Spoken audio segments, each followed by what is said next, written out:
So this is the entrance to the infamous Fantasyland Hotel. If you're ever staying in Edmonton and if you got a lady with you, don't go here. It's like way too expensive.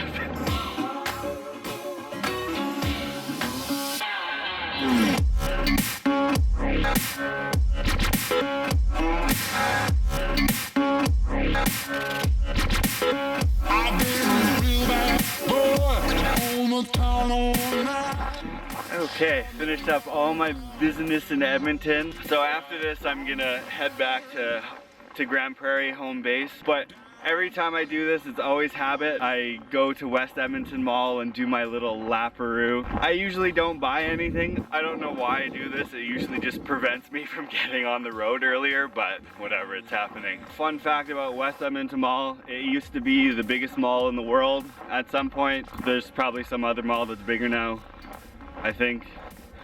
Yeah, I didn't say it was a good fact. It was a fun fact. Yeah, it might not have even been that fun, actually. Okay, here we go. Good Friday right now, just before noon, so it hasn't gotten too crazy yet, but I'm sure it'll be bumping pretty quickly here. Easter. Makes sense that there's going to be the Easter Bunny. People are already stoked and lining up. This will be great. Non-essential stop, but this is the West Edmonton Water Park. World famous or something. It's got slides, the old wave pool. If you're feeling extra saucy, they've got like a bungee jumping spot. I'm pretty sure it's like an urban legend, but I used to hear this all the time, that if you bungee jumped naked, you would get it for free. I've never seen it happen. I doubt it's a real thing. So if someone tries to convince you of it, be incredibly skeptical.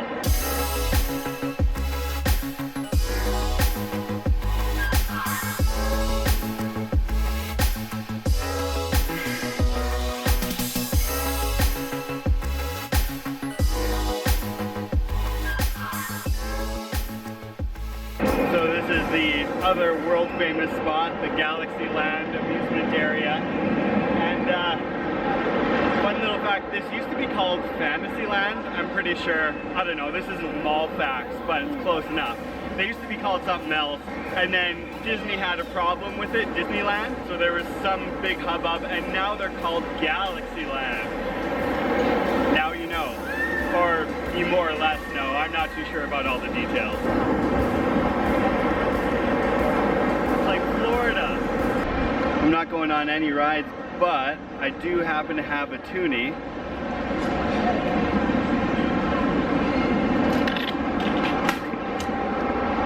Let's give this a shot. Inside right now. Hold on. Whoa!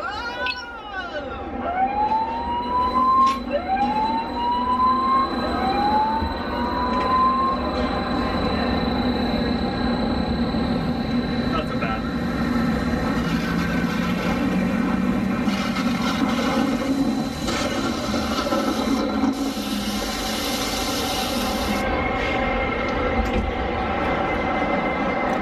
I'm not sure what people are so worried about. Based on that simulator, hurricanes are not that bad at all.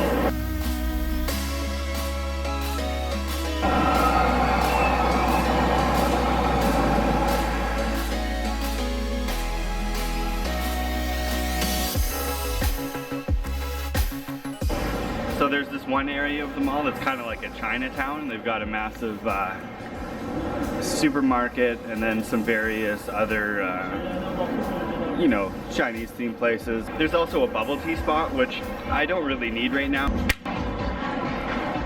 but I'm getting it anyway, it's tradition. This is the kind of water zone, and they have like sea lion shows from time to time. So if you can see down there, I picked a great angle right behind the tree, but the chick is ripping around with a penguin. Is penguins, crested penguins, parent penguins. So I guess maybe they bring the sea lions out and they fight the penguins. I'm not really sure how this works, but we'll see.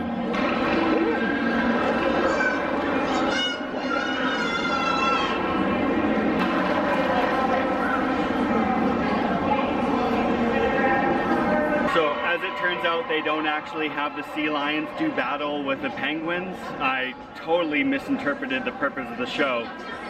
But then again, I guess it's not like SeaWorld or anything like that. And here's the infamous Santa Maria. So as many of you already know, this is why they founded West Edmonton Mall where they did. When the Santa Maria ran ashore, they decided to put a mall around it.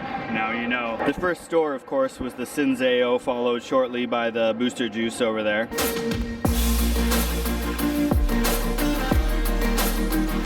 It's a mini golf area, non-essential stop, but figured I'd show it anyway. So usually this is a skating rink down here, hence the name Ice Palace, but I guess right now they're selling cars, I guess. There's nothing more Canadian than a Toyota sales event. Look at all those deals, man.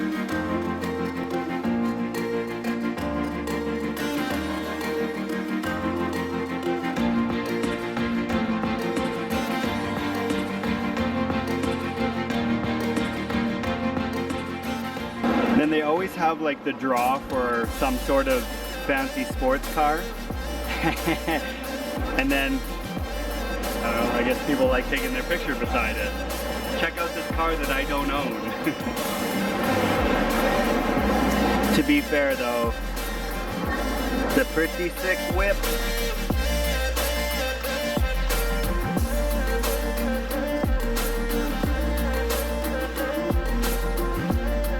Sunrise Records. So this is an essential stop every time in West Edmonton Mall. Every time I come here, I like to buy at least one CD. Fun little fact about this place, it used to be an HMV, but then I guess all the HMVs went bankrupt, but then Sunrise Records bought it out, so it's cool that we still actually have CD stores, because I still like to buy CDs. Hey! I actually like that they combined the punk and metal sections. They always had the biggest problem before of like putting punk albums in the metal section and the metal albums in the punk section. And it didn't make sense, just put them together. A lot of them are close enough. I mean, maybe some diehards are gonna complain about it, but it's like, it makes it easier to find it all in one spot. There's similar enough genres in most cases. And I was planning on getting the new Between the Buried and Me, Automata 1. I was listening to it on the way up and it's great, and I was just gonna pick it up because I always buy their CDs, but apparently it's not here, so I'm gonna have to grab something else. I'm gonna go with this one, Bleeding Gods. I'm actually not really familiar with them. I think I checked out one song and they were like kind of like black metalish and super heavy, so I guess we'll find out how it is. Awesome, thanks a lot, man. So I was walking to the checkout and I saw that it's for epic death black metal in the vein of Behemoth, Septic Flesh, and Belphegor, so you really can't go wrong. The other thing is, at Sunrise Records they're doing like a thing where if you buy a metal album, they'll give you like a metal bag, which is like cool that they're repping metal. So Sunrise Records, you're all right in my book.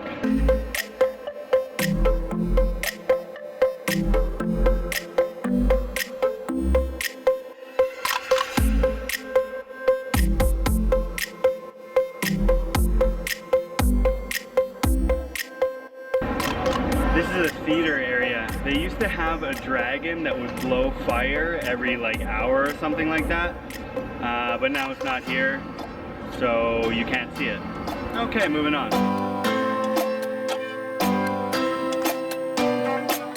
You have the escalator up, but then you gotta walk down. Sweet. Ever wonder what the inside of one of these bad boys looks like? Now you know. Simon's, this is a non-essential stop, but sometimes I like to come here and check out the Y3 shoes, which, like, if I really started hating money, I would buy a pair, but 550 bucks, it's a little much for me. They are pretty slick though. Apparently they also have outhouses here in case you like really badly need to go.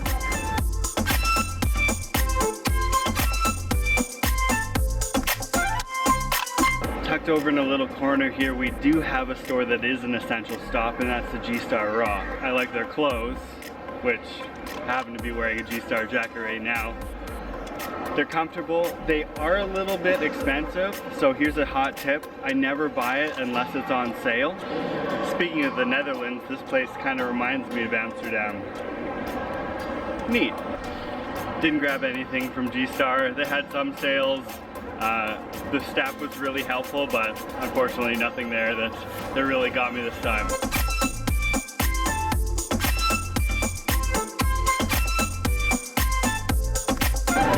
Okay, coming up on the final essential stop of the Kevin Student West Edmonton Mall loop, Lululemon, for two reasons. One, they're a good Canadian brand.